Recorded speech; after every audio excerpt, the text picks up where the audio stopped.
আপনারা কেউ কেউ এখানে বলেন রানী বিলকিস, যে যার ঘটনা কোরআন শরীফে সূরা নামলে আসে, যে নারী বিলকিস দায়িত্ব পালন করেছেন, এগুলি কোনো দলিল না। তার কারণ নারী বিলকিসের সময়কালটা করতো সুলাইমান আলাইহিস সালাম। এই সুলাইমান আলাইহিস সালাম তো আমাদের অনেক পূর্বের পয়গম্বর।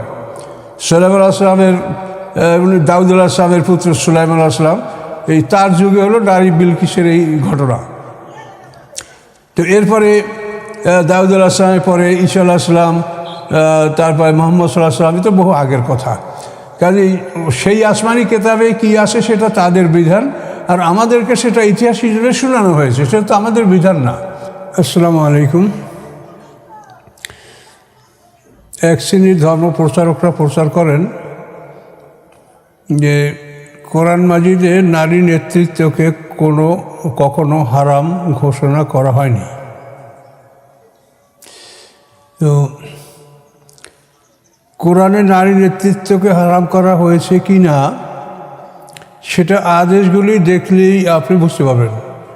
অনেক ক্ষেত্রে আসে যে আদেশগুলি উল্লেখ করলেই আর নিষেধগুলির কোনো রাস্তা থাকে না, সেগুলি এমনিই বন্ধ হয়।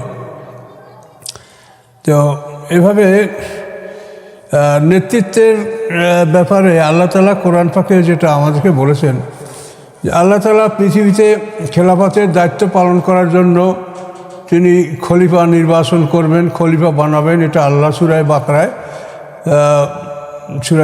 বাকারা 30 নম্বর আয়াতে ক্বালা রাব্বুকা লিল মালাইকাতি ইন্নী জাইলুন ফিল আরদি খলিফা। পৃথিবীতে আমি প্রতিনিধি বানাবো।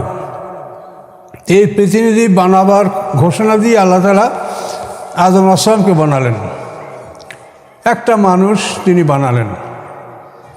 তো এটা সূরা নিসায় আল্লাহ এভাবে বলছেন, ইয়া আইয়ুহান নাসু তাকু রাব্বাকুম আল্লাযী খালাকাকুম মিন নাফসিন ওয়াহিদা ওয়া খালাকা মিনহা যাওজাহা ওয়া বাসসা মিনহুমা রিজালান কাসীরাম ওয়া নিসা।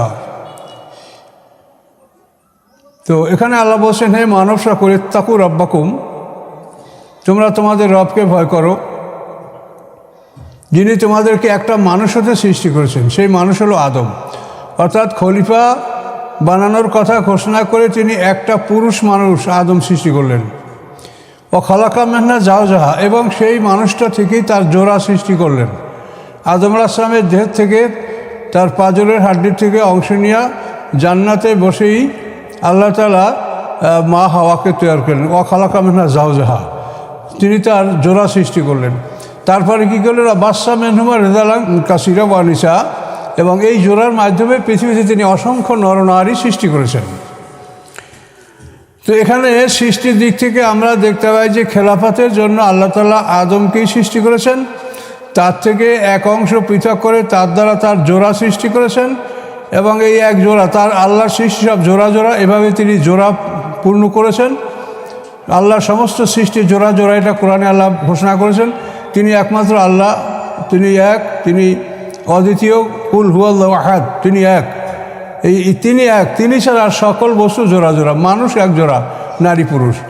এই নারী পুরুষ তিনি সৃষ্টি করেছেন, মানে পুরুষ থেকে নারীর নারী সৃষ্টি করার উপাদান পুরুষ থেকেই গ্রহণ করে প্রত্যেকটা পুরুষের স্ত্রী তার দেহ থেকেই উপাদান নিয়ে তৈরি করা হয়েছে। আমিন আয়াতি আন খালাকা লাকুম মিন আনফুসিকুম আজওয়াজা, স্পষ্ট আয়াত, সম্বত সূরা রুম। যে আল্লাহ নিদর্শনের মধ্যে একটা নিদর্শন হচ্ছে এই, জান খালাকা লাকুম মিন আনফুসিকুম আজওয়াজা, তোমাদের নিজ হতে তোমাদের জোড়া সৃষ্টি করেছেন। অর্থাৎ প্রত্যেকটা মানুষ যেরকম আদম থেকে হাওয়াকে সৃষ্টি করা হয়েছে আদমের জোড়া, এভাবে প্রত্যেকটা মানুষের স্ত্রী এক বা একাধিক, এটা ওই পুরুষের দেহ থেকে আল্লাহ সৃষ্টি করেছেন। এখন এভাবে তিনি মানুষ সৃষ্টি করে তিনি যে ঘোষণা করেছেন ইন্নী জাইলুন ফিল আরদি খলিফা, এই ঘোষণা বাস্তবায়নের জন্য তিনি দুইটা ভাগ করেছেন কাজ, মানে কর্ম। একটা হলো ঘরের কর্ম, একটা হলো বাহিরের কর্ম। একটা ঘরের কাজ, একটা বাহিরের কাজ। এই কর্মকে অর্থাৎ খেলাফতের দায়িত্ব মানে সেবামূলক কাজ। এই সেবামূলক কাজকে তিনি দুইটা ভাগে ভাগ করেছেন, ঘরের কাজ, বাহিরের কাজ। তো ঘরের কাজের দায়িত্ব দিয়েছেন নারীদেরকে, এবং বাইরের কাজের দায়িত্ব দিয়েছেন পুরুষকে। এবং ক্ষমতা, যোগ্যতা, প্রত্যেকটা দিক থেকেই তিনি পুরুষকে দ্বিগুণ ক্ষমতা সম্পন্ন হিসেবে কোরআনে ঘোষণা করেছেন। যেমন সম্পত্তি বন্টনে পুরুষরা পাবে মানে 2 অংশ, নারী পাবে 1 অংশ। এটা সূরা নিসা স্পষ্ট করে আল্লাহ তাআলা বর্ণনা করেছেন। তো এভাবে মানে সম্পত্তি বন্টনে পুরুষরা নারীদের দ্বিগুণ পাবে। তারপরে অন্যান্য ক্ষেত্রেও যেমন সাক্ষীর ক্ষেত্রে সেখানে আল্লাহ বলেছেন যে সাক্ষী যদি 2 জন পুরুষ না পাওয়া যায়, ফাল্লাম ইয়াকুনা রাজুলাইনে ফারাজুল আমরাতান মিম্মান তাওদান আমরা সুহাদা, সূরা বাকারায় আছে যে সাক্ষীর ক্ষেত্রে যদি তোমরা 2 জন পুরুষ সাক্ষী না পাও তাহলে 1 জন পুরুষ এবং 2 জন নারী, আনতাদাল্লাহ হেদামা ফাতুযাক্কারা হেদামুল উখরা, যে একজন যদি কথা ভুলে যায় তো অন্যজনে তাকে মনে করিয়ে দিবে। এভাবে মানে 2 জন নারীর সাক্ষী 1 জন পুরুষের সাক্ষীর সমান করা হয়েছে। কাজে কর্মে বন্টনের সর্বদিক থেকে নারীদের চাইতে পুরুষদেরকে মানে তার ডবল অধিকার সর্বদিক থেকে, এটা আল্লাহ ঘোষণা করেছেন কোরআনে। তো এভাবে পুরুষদেরকে বাইরের বাইরের কাজগুলি যেহেতু কঠিন, বাইরের কাজগুলি অনেক কঠিন, এই জন্য এই বাইরের কাজগুলি করার জন্য পুরুষদের দায়িত্ব দেওয়া হয়েছে, তারা করবে এবং ঘরের কাজগুলি নারীরা করবে। এভাবে ঘরে এবং বাইরে ঘরের কাজ বাইরের কাজ 2টা কাজ যদি সুন্দর মতো হয় তাহলে সুন্দর মতো খেলাফতের দায়িত্ব বা সেবামূলক কাজগুলি সুন্দর হবে। পুরুষ যখন পরিশ্রম করে ক্লান্ত হয়ে ঘরে আসবে তখন তার স্ত্রী তার জন্য বিছনা প্রস্তুত রাখবে, তার জন্য বিশ্রামের জায়গা প্রস্তুত রাখবে, তার জন্য খাবার পানি কোথায় কি সব কিছু খাদ্য সব প্রস্তুত রাখবে। এভাবে সে যখন পুরুষ ঠিকমতো খাদ্য সেবা যত্ন পাবে তখন সে আবার পরবর্তী কাজের জন্য প্রস্তুত হবে এবং সুন্দররূপে সে কাজ করতে পারবে।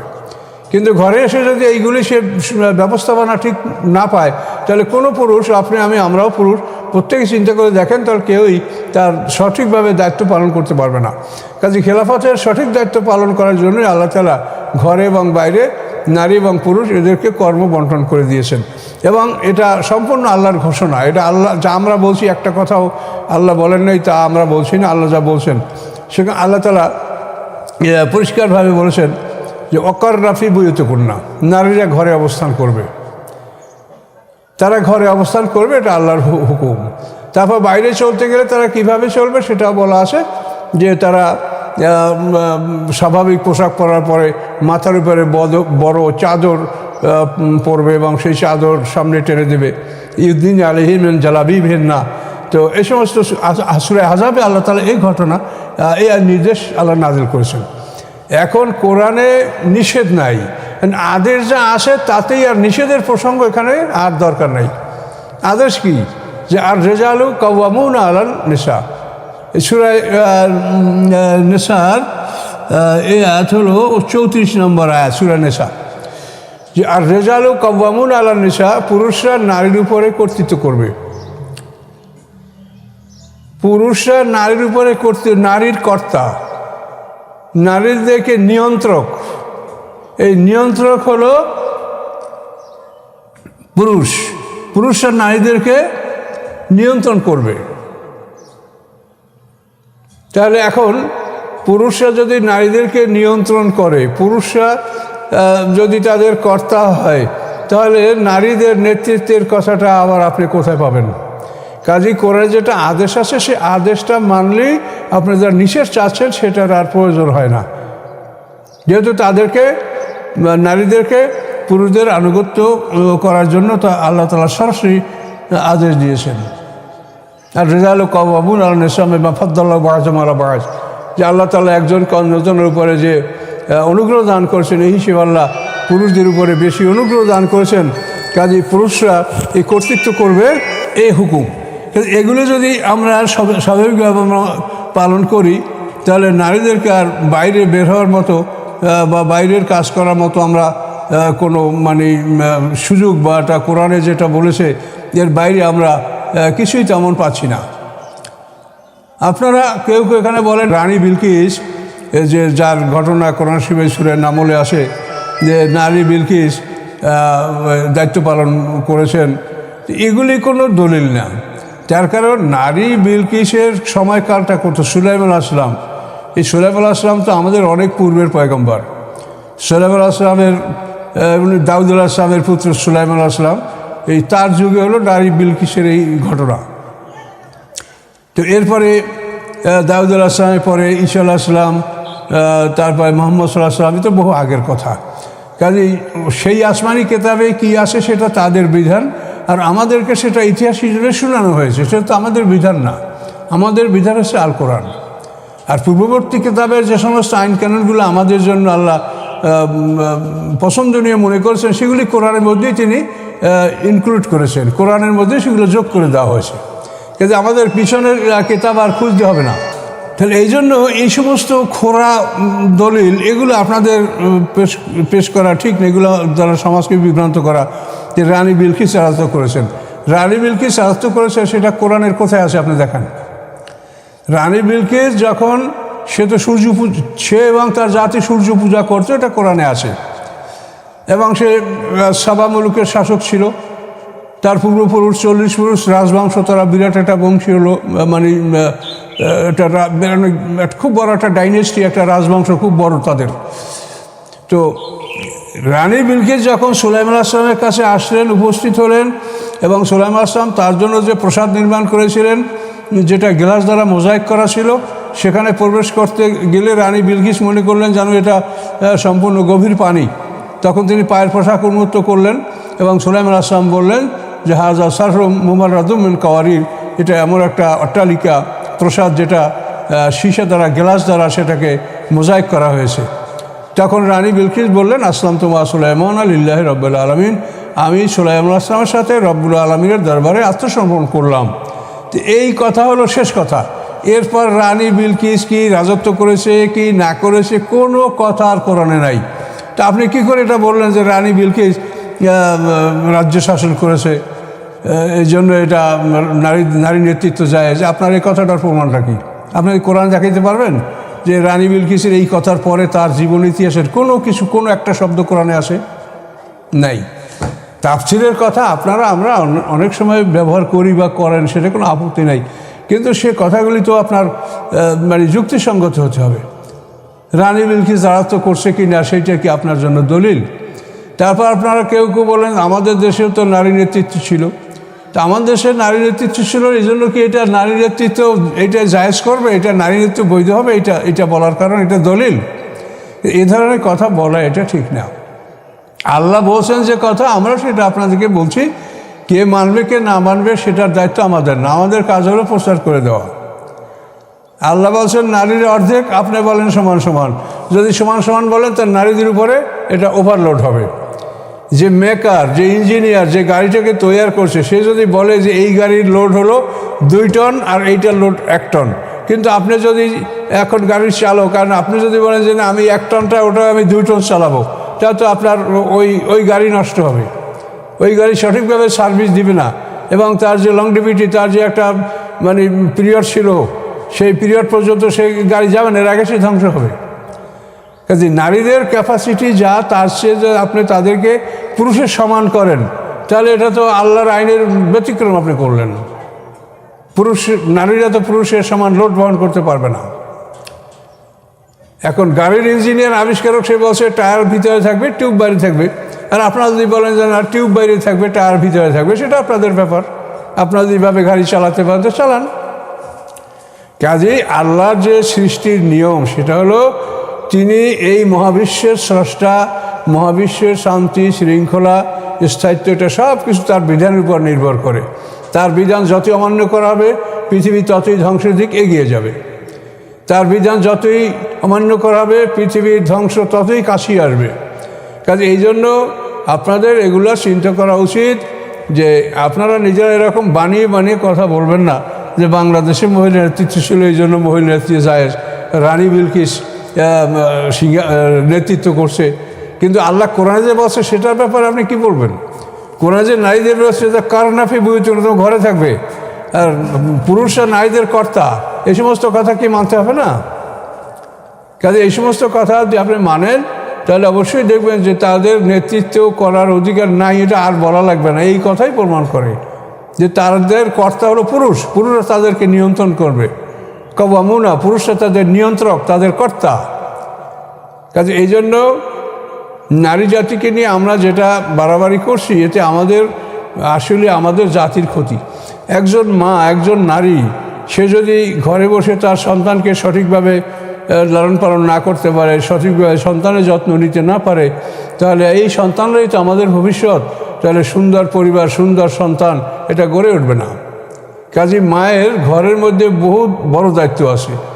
ওয়ালিদাত ইরদিনা আওলাদাহুন্না হাওলাইনি কামিলাইনি। কুরআন পাক আল্লাহ বলেন মায়েরা তার সন্তানকে 2 বছর দুধ পান করাবে।